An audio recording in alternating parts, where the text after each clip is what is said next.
We all know that we are celebrating or commemorating, and I want to go into the debate whether celebrate or commemorate the birth of the Prophet. It is a big debate among the Muslims, and anytime I see that, it breaks my heart. This is an opportunity to look at a beacon of light, the Prophet, and instead of focusing on him to inspire us, we focus on disagreeing and fighting and attacking each other and so on. So we will avoid the whole debate, and we will focus on the Prophet ﷺ. And I want to do it a little bit different than usual. I figured all of us know the seerah.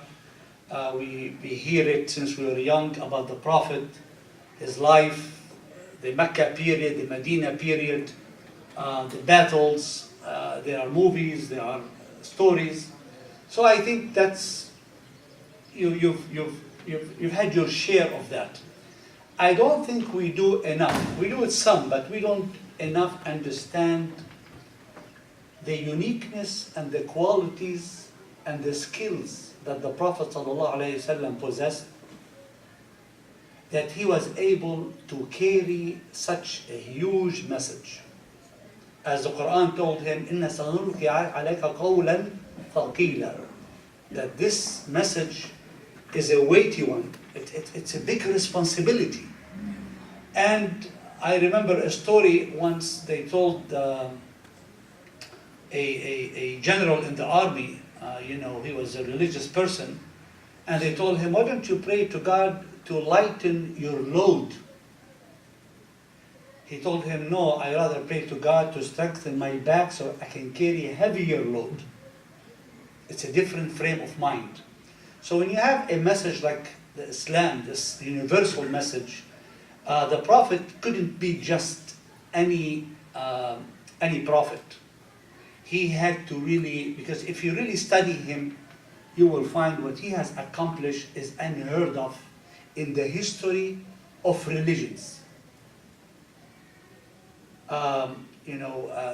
Even when you look at Karen Armstrong, we all know who she is, right? Karen Armstrong, historian who was immersed in religion, and she went out to the secular world and studied religion.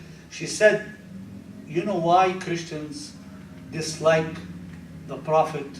That's her words, or actually, the essence of her words. Because they believe that Jesus couldn't succeed, whereas Muhammad succeeded religiously and politically, socially and economically. So you will find, and in the West, you will find in the last couple of 100 years, people's understanding of the Prophet has evolved compared to the Middle Age, where people saw him as a nemesis to humanity, and he was evil and all this. So you will look at the transformation. I'm not talking about people who converted to Islam. They did not convert to Islam. They remained in their faith. But more they studied the Prophet, more they understood. And the reason why they were fascinated, because as a historian, his name is Ernest Renan, R-E-N-A-N, he said, he was studying Jesus, and he said, a prophet Muhammad, he didn't call him a prophet, of course, he says Muhammad, is, what's the problem with him? Because he really rejected all religions. At first he was so devoted a Catholic, and then he really rejected religion. He said, what's the problem with Muhammad? He was born under the light of history. Do you know what that means? It means that you could look at Muhammad ﷺ outside the religious community, outside the Muslims, and they have enough proofs, enough evidence, enough text, enough pieces of history that can make you see him on very a close proximity. Does that make sense? Because he said, I don't believe in the religious people, because they are passionate, they love him, so they will say whatever they say. I don't want to believe in the text. I want to look at history, what history has to offer, so I can get to know the person outside the religious community and outside the text. And if you look at Jesus or Moses, or look at Buddhists, whoever you want to look at, history does not have light on them. Whereas the Prophet, there's plenty of evidence that he existed. I mean, I don't know if you know, but there's still people debating whether Jesus existed or not. Ernest Renan is one of those, and then even Bernard Lewis quoted him later on. I mean, not Bernard Lewis, but the debate. There's so many people are questioning does Jesus exist or not. They cannot say about Prophet Muhammad. Of course, we Muslims validate Jesus. We validate Moses. They existed. And we are, I don't need to go there. But on Prophet Muhammad is different. Because history has so much on him. Outside the Muslims, outside the Quran, they have so much on him that it's very hard for people to ignore. Whether you believe that he's a prophet of God or not, that's not the point. But it's very hard to ignore that he existed. So he's unique in that sense. So what I want to focus on today, and I want every time I finish one aspect or one skill, I want to engage you. I want, as you know, my style. I don't want to talk the whole time. I'd like to hear from you. I'd like to get you involved, and I could learn from you as much as you could learn from me. So it is two-way street. Most of you have heard me before, right? Who heard me before, put your hand. Okay, so you know my style. So you need to, of course, you've heard me many times. I mean, so I'll start with the first one. So as I said, history has its light on the Prophet. People know him well outside the Muslims community or the Muslims Ummah. The Islam is a message that it required a unique man to carry it. And I want to underline man, because the Quran kept saying he is a man.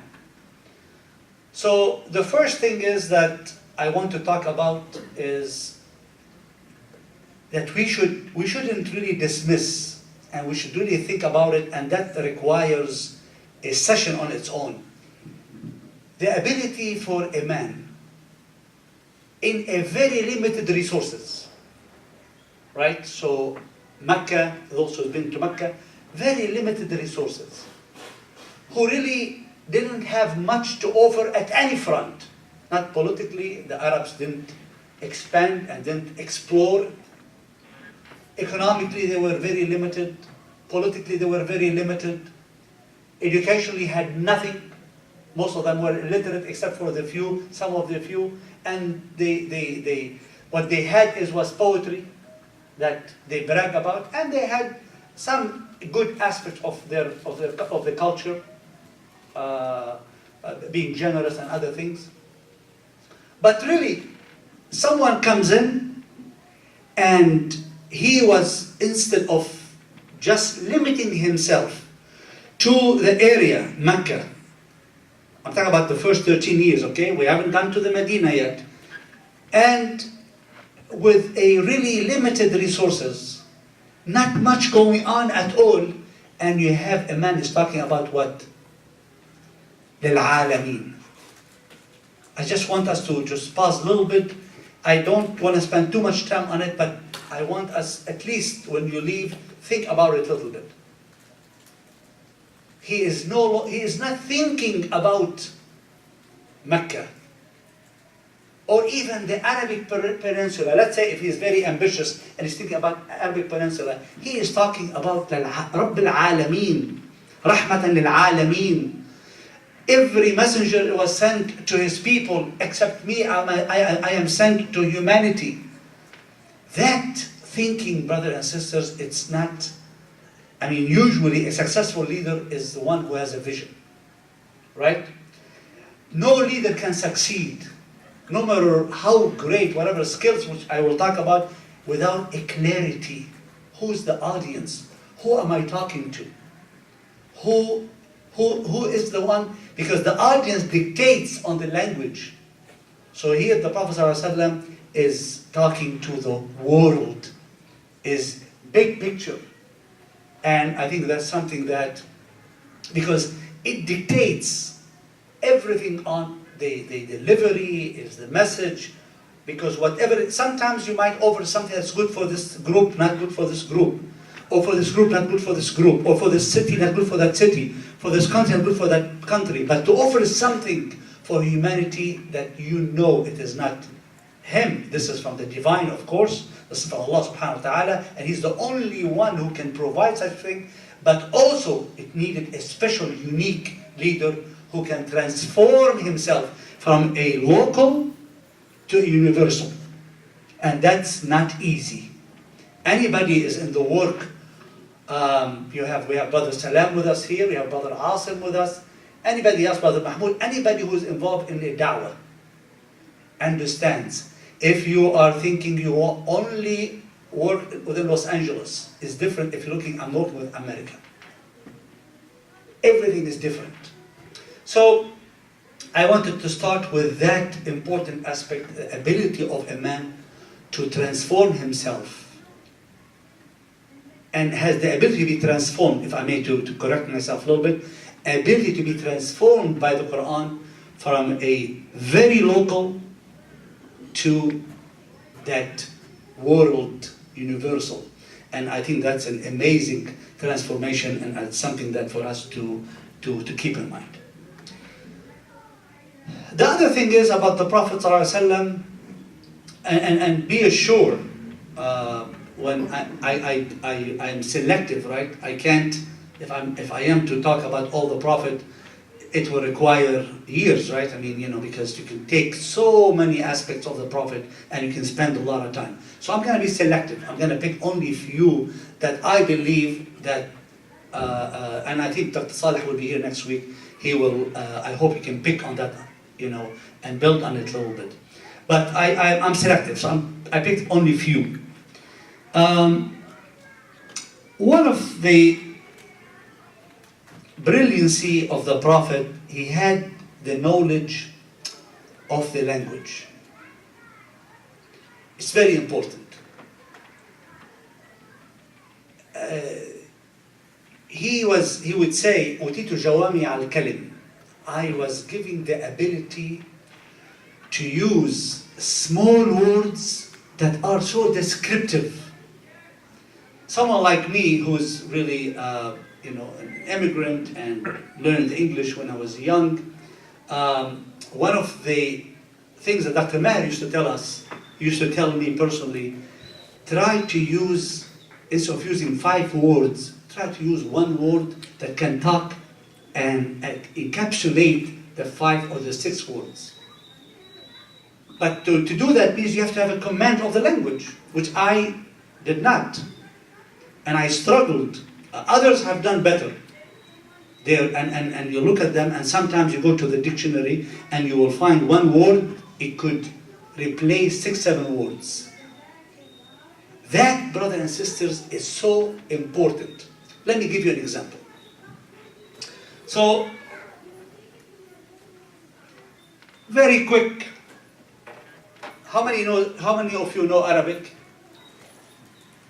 Well, quite a few, alhamdulillah. So the Prophet ﷺ will say, كما تكونوا, you guys know it. يولى عليكم. كما تكونوا يولى عليكم. 4 words. Am I right? Those Arabic? Count them. أو كما تدين تدان. كما تدين تدان. But let me just take that one first and let me break it down for us. But mashallah, I'm always impressed by the ladies here. MashaAllah, really, I think, great, very impressed. Now, كَمَا تَكُونُ يُوَلَّى عَلَيْكُمْ, 4 words. So if the Prophet is sitting here and he said it, I can assure you, for those people who learn how to memorize so many verses, because at that time that's what people used to do, memorize, right? So, don't you think they'll be able to memorize these 4 words? How can you not? Now, كَمَا تَكُونُ وَلَا عَلَيْكُمْ, I mean, that's a philosophy in its own. Because now what the Prophet is saying is, the way you are, the way you carry yourself, where you are intellectually, where you are psychologically, where you are emotionally, that will create who will lead you. So if you are a bunch of intellect, for example, you're not going to pick someone dummy to be over you. If you guys bunch of generous people, you're not going to pick someone who is a miser, stingy, is going to be over you. You'll pick someone who you can relate to, someone you can communicate with. And that you can really spend hours talking about it, this is not the topic of today. But I wanted to show you how important the ability to use small words that can mean so much. People will memorize it. More you say, more you confuse.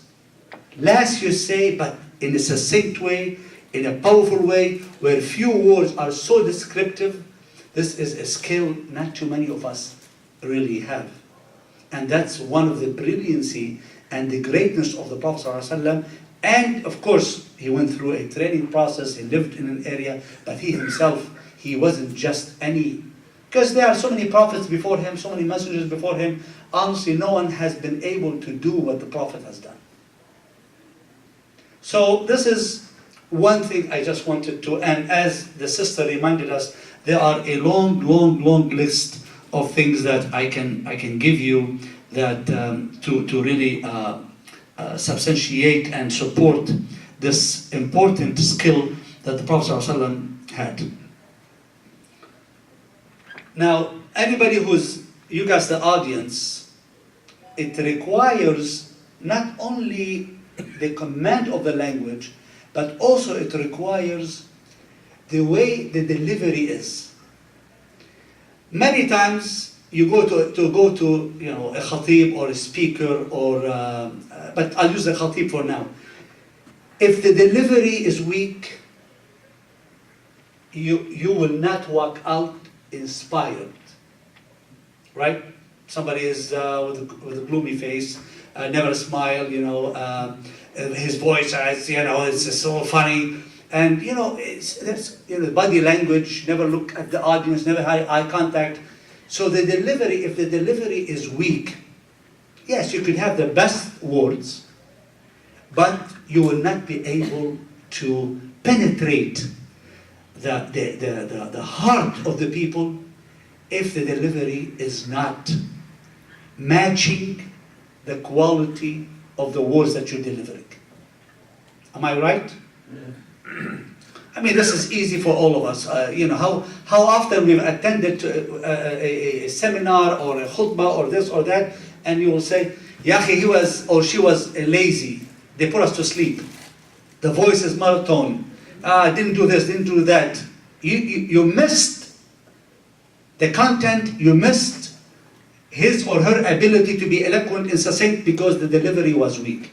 The Prophet ﷺ was known to always smiling, a man who really was able to deliver things at the best. No one is able to match him when it came to the delivery. His voice was light and loved. He was able to understand when high pitch or low pitch. I want to go into the details, but the Prophet was able to understand how important the delivery should be. The third, and by the way, I wanted to say, this is not from me. I have to be honest with you. There is I forgot his name, Al-Abbas. I'll remember his name. He is a man who wrote about Al-Abqariyat al-Islamiyya. It's the brilliancy. What's his name? Abbas al-Aqad, barakallahu fiqh. Abbas al-Aqad is brilliant in my opinion, and he wrote. So what he did is, I should have told you that at the beginning, because none of this is mine really. I just was fascinated, and this is one of the books that God bless his soul, that the mayor told me to buy and to read. And what he did is, he wanted to, as I said earlier, put the seerah on the side, and he wanted to study the personality of these people and to break it down. So this way we can learn from it. So it wasn't just, so he looked at this model, the best to humanity, and he was able to break it down and share with us his findings. And this is where I got it from, and I was fascinated, and this is what I'm sharing with you. A third one that he said that I also felt was so important. He said you could have the vocab, jawami al-kalim, right? So you could have a great delivery, but guess what you'll be missing? And now I need you to help me out, right? I mean, all of you, mashallah, very intelligent. You guys are here, and so when someone is giving a talk, right? So the language is very important. The delivery is very important. What is the third thing that is so when you walk out, you're gonna walk out with what? My smile is not gonna, oh yeah, he was, smile good, delivery is good, the words were good, but what is missing?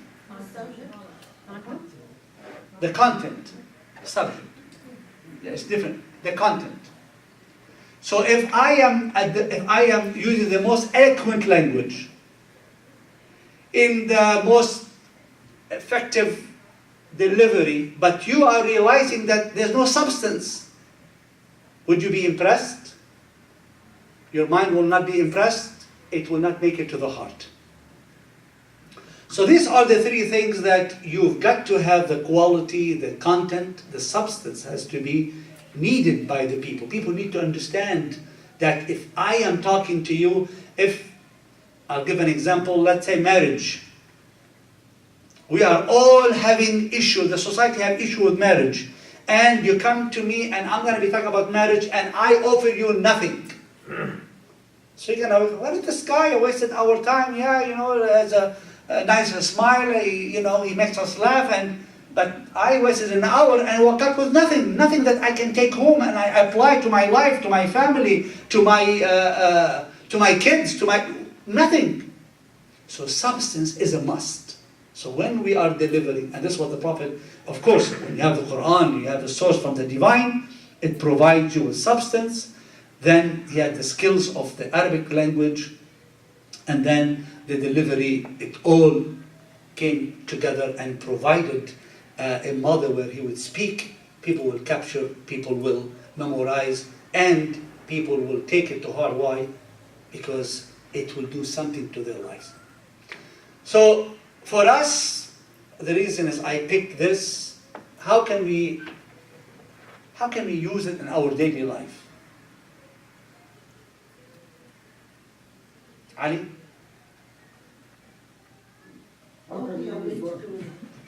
So now the Prophet ﷺ had language, substance, and delivery. And all of this fi sabil al-da'wah, right? So he is talking about Islam. And we live at a time where the curiosity about Islam is significant now, right? I mean, a lot of people are interested in Islam. So nobody can say that, well, we have a role to play. So how can we? Yeah, well, this is a good subject. This is how we deal with people. This is our delivery about the subject that's all about to promote what we believe in. All right. I think first we have to be informed. If I can't speak if I don't have Excellent. the correct information. And then after that, then my delivery will actually either engage or disengage the audience. So I really have to have information, and then the delivery, in order for people to listen to me. People? I was going to say, not outside simply speaking, it would also be leading by example. So you have to act on your words. You cannot simply say something. You can be as charming, as great of a speaker, but if you don't act on your own words, that falls flat. So then those who are listening to you must see that you are... Good, very good. As you said, we have to know the meaning of the word. You have to know the language. All right. We are delivering a message in a language. You have to know a language. The Okay. language, Got it. For example, I'm not going... Very quick. Sheikh Sha'rawi, rahimahullah, when he delivered the message, he explained the word in like 10 words. So his ability or his information or his knowledge of the language is important. Good? Yes? Yeah, both of you, and then all right. Go ahead. For me, most important, if the person is speaker, I don't know you, that's first I'm listening to you. But usually if a person that I know and the subject he's talking about is South and his way of living and everything goes East. Okay. Yeah, that's If true. he's talking about something he's not living. Okay, I'll take just two more, and then I need to continue. Go ahead. But that's good. I think we learn from Prophet Muhammad Sallallahu alaihi sallallahu. His best example is that he was direct, he spoke plain, and he was honest. He didn't try to tickle the ear of the audience. He didn't whisper nice little things in your ear. He told you the truth. Yep. Except Go back to the content, knowing the message, make sure it's crystal clear, He wasn't direct. Shakespearean. He wasn't trying Yeah, to shake. just let me go to this. I'll come back to you. You'll have the last word. Go ahead. I just wanted to say that we should be ambassadors of our religion by having those three things that you mentioned. Very good. You have the last word. When the time of Rasulullah, the way how he being raised, he has no anything sin, he doesn't commit the sin. If the person delivering this message makes more louder than we delivering the message, because our action is important. That's true. In summary, we are all put in a position people want to know about Islam, whatever that topic might be. My recommendation, as all of you know, I'm just summarizing, know your subject. Read, understand. Don't go hearsay. Number two, make sure that you are using a language as direct, simple, easy for them to understand, easy for them to get it. And make sure, please, when you deliver in the most possible nice delivery. And make sure that if I am talking about, I should be clean, for example. Some people might ask me, what do you think of Islam and being clean? Well, of course, I'll go tell you what the Prophet said about Islam, then the knowledge, I'm knowledgeable. I'll smile, it's great. And then I will make sure that it's something that you are interested in. But just imagine after I finish, I throw something on the floor. I mean, so make sure that when we are delivering, these things that we talked about, but also make sure you yourself, we are also a testimony of what we are propagating. All right. So let me go to another aspect that I find it also very, very interesting. So he was able to communicate well. The best he can ever was the Prophet ﷺ, and he's able to communicate. The substance was there, and he was, as we all know, he was a great model. Nothing that he preached that he didn't do himself. And I go back to what Prima said, and some of you, sometimes you hear that a companion took 5 years to memorize a surah. Some of them 10 years. Can someone tell me why? Quickly. And people can memorize, kids can memorize a surah in 2-3 days now. And they were able to memorize. Why they took that long? Well, because they wanted to know not just the literal part of it, they needed to understand it in depth as well. Why? Well, because they're the role models for us, and it needed to be interpreted properly. Otherwise, they will be. You're very close, very, very close. But actually, if I may, they read Quran to them was as the Prophet. What did Aisha say? كَانَ خُلُقُهُ what? Quran. It means they were embracing the Quran to live it. It's a way of life. It becomes a way of life for them to implement. So why would I skip 2-3 verses if I have not implemented them? So they took their time to live, experience, live, understand. So this way they can live the Quran, they can live it. That's just, don't want to go too much on sidetrack, but I just wanted to add that to the discussion. Okay. The Prophet was, again, this is not a management course, but again, what Abbas did, he broke down that personality, and I liked that a lot. One of the aspect was he was a great manager. What does that mean? There are few things that was very important to the Prophet. He always picked the best person for the job. It wasn't about his cousin, his friend,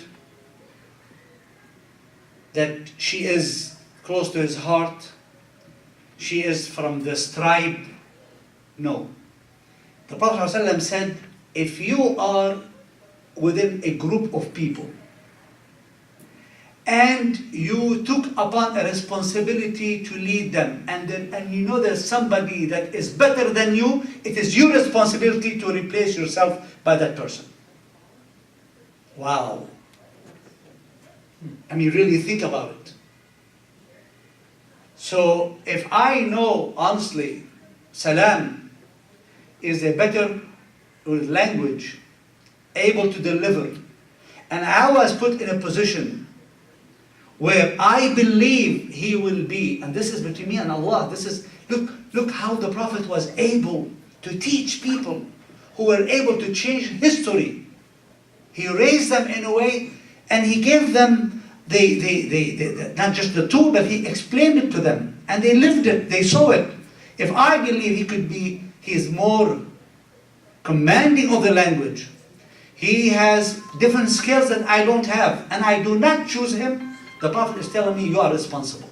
He puts me as responsible. And this is anybody, you ask, the best managers are the one who has the eye for the talent. You see someone who's great at this, and you put the right person in the right job, the right position. The Prophet was excellent at it. Now somebody might come, Jibreel was with him all the time. Come on, please. Every time he's going to make a decision, he's going to wait for Jibreel to come and tell him, please. He was a man who had an eye for talent. He understood the best person he or she should lead, should be in that position. So this is one. So finding the best person. The second thing is, people should accept my leadership. The Prophet ﷺ said, if you are to lead people in prayers, وَهُمْ لَكَ كَارِهُونَ, but they don't want you to lead, you should not lead them. If you are leading an organization that they don't want you, you should not lead them. God help us if you're leading a country that nobody wants you. No, really, let me. But you said, كما تكونوا يولى عليكم. If, no, nowadays you have dictators, right and left, now the power is different, and now people are imposed upon you. But if you are, so here the Prophet is saying this, he said, you cannot lead people. Because when you are leading people, you are leading what? Their creativity, their emotions, their brilliancy, their skills. There are so much each one of us has to offer. But if you don't believe in me, and you don't like me, and you despise me, most of these will be tabled. I won't get your creativity, I won't get this, or this, or this, or this, and I won't get the best out of you. I will not go much with you because you are not giving me much. The Prophet was very keen on that. He understood, in order for people to get to their potential in their whatever they want to give and provide, they have to like who is leading them. They have to accept him or her, and they have to believe in him or her, and they have to love them. This is something that it shouldn't skip our minds, because that we can do that in our, we're all part of organizations, part of companies, part of family, whatever we are part. Always remember these things that the Prophet ﷺ really talked about. Now, let me ask you, before I talk about this, because this is important, there's a third one that he observed that is very, very impressive. I'm not gonna tell you what it is. I'm gonna tell you two stories, and then I want you to tell me, still in management, I'm still talking about managing. So the Prophet ﷺ is coming to Medina, migrating to the Medina and is arriving, and everybody is waiting for the Prophet, and a lot of people, and everybody wants what? To host him. So that's a tough, who are you going to pick? And if you pick the wrong person for whatever, the jealousy and the envy, and I mean, it's really, it's a headache. So what did he do? Come on, you guys know the story. What did he do? Camel. Yes, go ahead, Mahmoud. The story of the camel that allowed the camel to kneel somewhere and then pick that. اتركوا الناقة فإنها مأمورة. Thank you, Mahmoud. You were late. He was ahead of you. I know, I just let him do it. Okay, you're being Can't kind, be so the you let him. No, but anyway, so the camel. So this way, it's not up to him, right? It's up to the camel. If you can be angry at the camel. So that's one story. Remember, now let me go to a little bit more dramatic. So in one of the Battle of Hunain, it's a long story, but Muslims had booties, right? So they won the battle, and there were some new converts who fought with the Prophet. So they got most of the booties, if not all of them. What do you guys call them? The spoils of the war. The Ghanaim, spoils of the war. So who got hurt? Al-Ansar. The people who are from where? Medina. Medina. So they express their concern to the Prophet. And the beauty, brothers and sisters, the Prophet of Allah, the messenger who received the Quran, look how open the people were to him. They were bothered, they went to him. Something hurting you, don't hold it. Nowadays, if somebody is a billionaire or somebody is rich or somebody in power position, nobody can talk to him or to her. They are at this position and there are so much around them. The Prophet, as great as he was, people were open. He was able to receive them and to listen to them. So they came to the Prophet, and so the Prophet ﷺ said, yes, I agree. I let them leave with the spoils of material things. Wouldn't you be pleased that you are leaving with the message of Allah? Right? They left with the spoils that they will use it, whether it's a meat or whatever it is, they sell it or they lose it, but you are leaving with the message of Allah. Wouldn't that please you? They got it. So can someone tell me, I give you these two stories, what was the Prophet, what is in stake right now? What was he trying to manage? Fairness. Say it again? Fairness. Justice. Competition, competitiveness, and jealousy between people. Close. Ego. Very, very close now. You guys are getting closer. But what is the overarching, come to the ego, what's the overarching thing that we all have to be, what is the 80% that drives your decision making? The cause. Emotions. Brothers and sisters, the Prophet was managing the emotions of the people. Because nowadays we all know what drives us as a human being. You will think the mind, that is the right answer, but really, the expert, what are they telling us? Emotions. 80% of the decision making is sparked by our emotions. So if you want to lead people, you pick the people the right, so now you are in a leading position. They want you to lead them. You are picking the right people for the right jobs. We got that, there's love and admiration for you. But if you miss out on the 80% of their decision making, which is the emotions, you will not be able to lead them effectively. And this is one thing, is that the Prophet ﷺ was so good at is understanding the emotions of the people. And I'm going to go a little bit off the subject, but to show you how much he understood. That's why sometimes you will find when people come in and say, there are so many hadith. What is Islam? The Prophet would say, Al-Qadim al-Ghayb, those one who control their anger. What is Islam? Those one who is patient. What is Islam? So why he was responding to what is Islam with different answers? Can someone tell me? Because that's all Islam.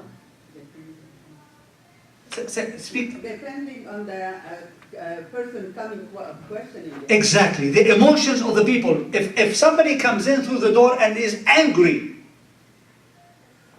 so what am I going to tell him?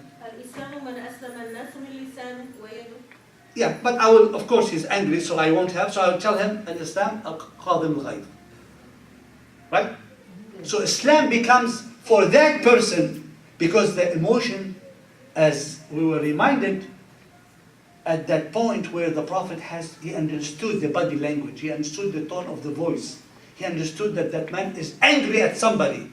So for him, Islam is that moment, because he will lose himself and Islam, go kill the guy or hurt the guy or die in prison, ruin his life, somebody else's life. So knowing the people, understanding the emotion of the people, where they are, from their voice, from their facial expression, from their body language.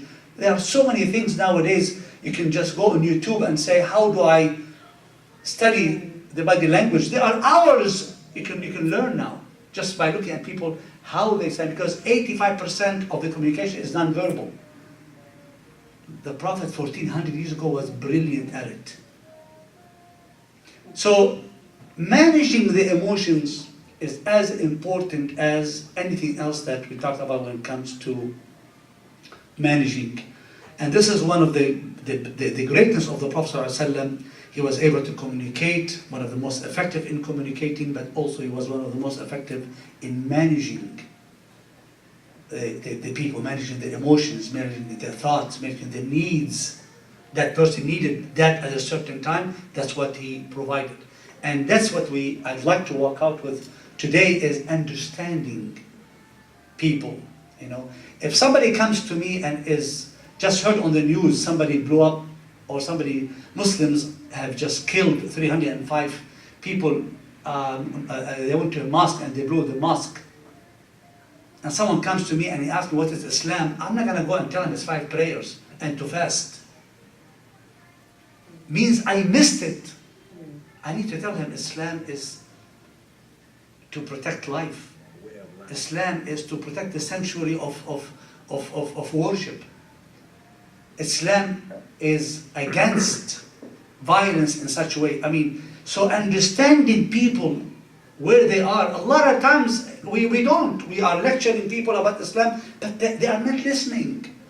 Because they are on the news this or they are on the news that, and they are in a different frame of mind. And to be an effective, and each one, you can't say, well, it's only few of you will do the work. And no, each one of us has that responsibility throughout the day. As you are talking about Islam, to understand where the people are. If people are in fear, if people are emotional, don't come give them lectures about Islam and how this are. Just realize where they are and address that point.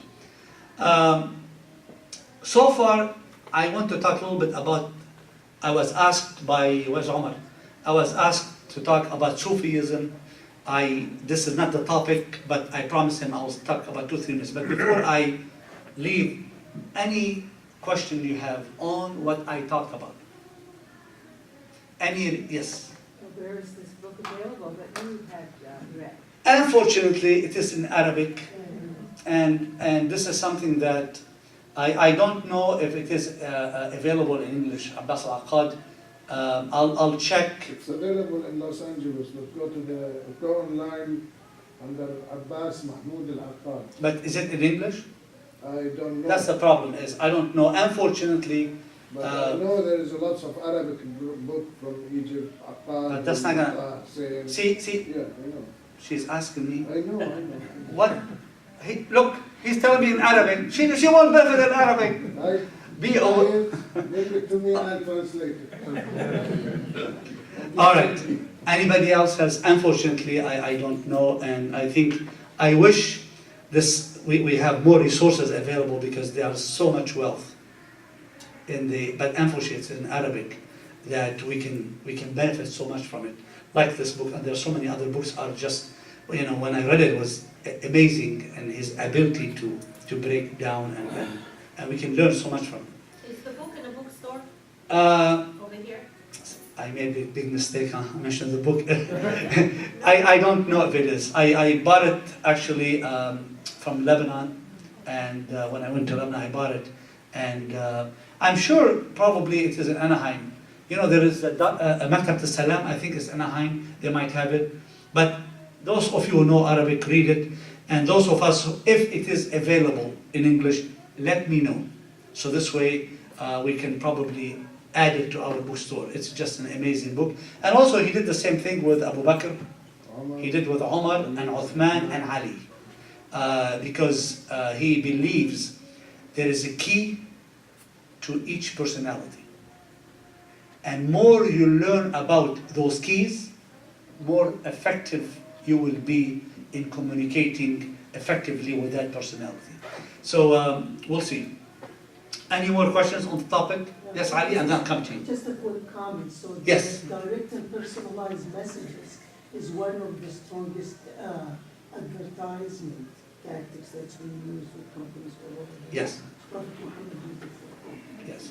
Yes. I just think the narrative of he who is most qualified should be selected to lead should be tempered with the understanding that when he who is qualified to speak remains silent, then let anybody stand and speak, provided that he speak the truth. The truth is what we want. Yeah. We have scholars and professors who will stand in front of us, but will not speak the truth. Yeah. So we want the truth. Of course. We I don't want the think scholarly language. We want Yeah. the truth. you said it at the beginning. A simple. As we said, you need to make sure that you have the content, which is the truth is the content, right? And make sure that it is also packaged in a way that you can deliver it in an effective way. Anything else before I want to touch a little bit, and probably what we will do is in the future. So people are telling me that I should wrap up. That's what it is. This is their nice way to tell me, wrap up, Brother Hassan. Sufism, I know that because of what happened in Egypt, and Newsweek and others said that they were attacked because they were Sufis. And all I can say in a very brief way, that Sufism was a movement that started long time ago in reacting to a time where the Sharia, not the Sharia, but the fiqh was so much in how to pray and how to wash, and everything was in a mechanical way. And people felt that Islam became devoid of al-akhlaq, the behavior, and what is in the heart. So Sufism came, and if I am to summarize it in 2 sentences, as I understand it, and probably in the future I will dedicate one session for it, or I'll find someone who can talk about it, inshallah, is how do you get closer to Allah, and how can you experience that relationship, and how can you elevate yourself, transcend yourself toward the divine. So and you will find there is no, I was listening a few days ago to people attacking Ibn Taymiyyah. They were saying Ibn Taymiyyah, do you guys know who's Ibn Taymiyyah? Okay. Well, he's a scholar who the Salafis and the Wahhabis and they call him Shaykh al-Islam. So he's a prominent figure. He's not someone to be taken lightly and to be dismissive of him. Someone who was regarded by so many, he was Shaykh al-Islam. He's a great scholar. So, okay, there are so many reformists, but they call him Shaykh al-Islam. It's a big deal. And they were saying is that, he spoke vehemently in length in so many places against Sufis. because he felt that the Sufism that he was talking about at that time, because Sufism is not one shade, it is many shades of Sufism. There's so many tariqah, there's so many different schools of Sufism, right? So of course, like in anything in a human mind, you've got the good, the bad, and the ugly. You've got the great thing, and you have the one in between, and you have those one who, in anything, whether the Sunnis or the Shi'is, whether in Christians or Muslims, or whether in agnostic or atheist, whatever you pick, you always find those who nail it, those who are between, and you got those who go to the extreme. So Ibn Taymiyyah was reacting to the extreme at that time, and he spoke against, for example, worshipping the wali. And awliya, those one who are pious, they reach a point where they become, these are pious, good people who are so revered by the people. And I don't know if any of you watch Sheikh Sha'rawi. He was, with no doubt in our mind, he was, by the way, let me finish my sentence. All the leaders, religious leaders who are really true to religion, they have an aspect of Sufism in them. Because Sufism, in the simple definition of getting closer to Allah, pure heart and good character, everyone should be a Sufi in that aspect. But unfortunately, there is aspect of Sufism where they elevated the Imams who they loved and respected beyond their position. They revere them in such a way that they become like a holy. And I'll give you an example. Sheikh Sha'rawi, it's a famous story that we all hear about, that he went to a certain group of people and he was received to the point where people wanted to uplift his car, and people they wanted to touch him to get the barakah, and it was, of course, he doesn't believe in this. There's no barakah from another individual except the Prophet. It's a different story, right? We are all, and Allah subhanahu wa ta'ala made all of us. There's no difference between an Arab and non-Arab, between male and female, between white and black, except those who are what? Pious. So it's about piety. And no one knows who is more pious than the other. We could have here people that you would not even think that they are wali. They are pious, but they are the most pious, and they're 10 million times more pious than myself who are speaking about Islam. So we don't know. But those people, the Imam Sha'rawi, I will finish with a story. And Imam Sha'rawi, he was shaken by the experience. He did not like it.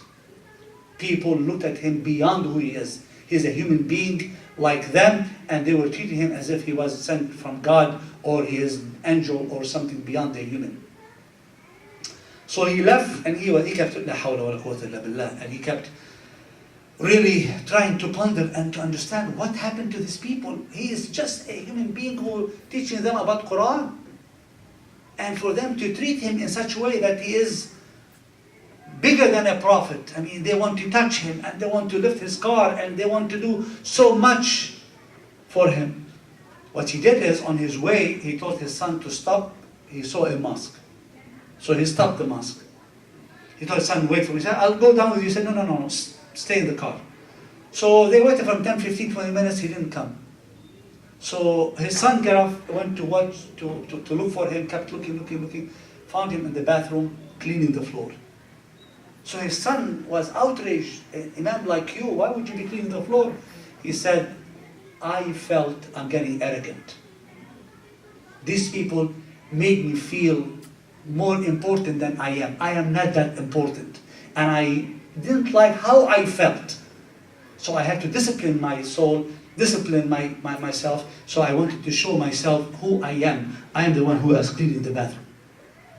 So, in summary, Sufism is getting closer to Allah. They want to purify their heart. They want to fill their heart with love and beauty and all these things. And there are people who go to the extreme. Unfortunately, they are the people who were attacked recently. So inshallah, in the future, we will talk more about this. Thank you very much, and wassalamu alaikum, and we'll see you next time.